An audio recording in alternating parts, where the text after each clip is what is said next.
against Marcos yan, dami ng banat, walang alam, dami siya sabi.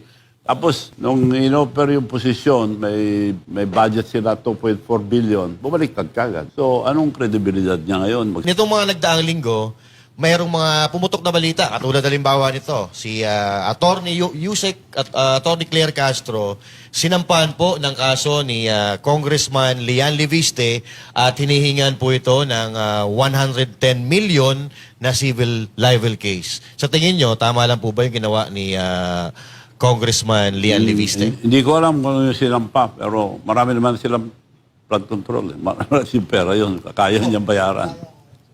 Sa tingin nyo po, kayang-kaya. Kayang-kaya. Bayaran ni Attorney Claire. Kayo po, sir, di ba, madalas din yung pong medyo nababanggit itong si Yusek Claire. Sa tingin niyo po ba talagang itong si Yusek Claire ay isa sa mga dahilan kung bakit itong administrasyon ni Marcos talaga naman nagkakaroon ng ganyang trust rating na -3? Kasi nung araw, against Marcos yan, dami ng banat, walang alam, dami siya sabi. Tapos, nung inoffer yung posisyon, may budget sila 2.4 billion, bumaliktad kagad. So, anong kredibilidad niya ngayon magsalita na para kay Marcos? Siya binabanatan, masamang tao yan si Marcos, masama na biglang mabait si Marcos. So, walang credibility yung mga taong ganyan.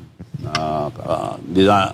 So sa tingin nyo, Manong Chavit, yung 2.4 billion napunta sa kanya. Posibleng napunta sa kanya. Ang budget nila sa opisina nila. Ewan ko kung meron din allocable. Dahil Ano yun? Isang taon o yun ang talagang buong budget hanggat budget nila yun. sa kabuuan? Isang taon yun, sa isang taon. Isang taon. No? Aba, malaki pala, 2.4 billion. Magkano kaya kay Auntie Claire doon? Yung iba pa sweldo nun. Iba pa sweldo. Paano ka babaliktad agad? Malaki usapan. So, yung sinampang 110 million, Kaya. kaya panis, kayang-kaya.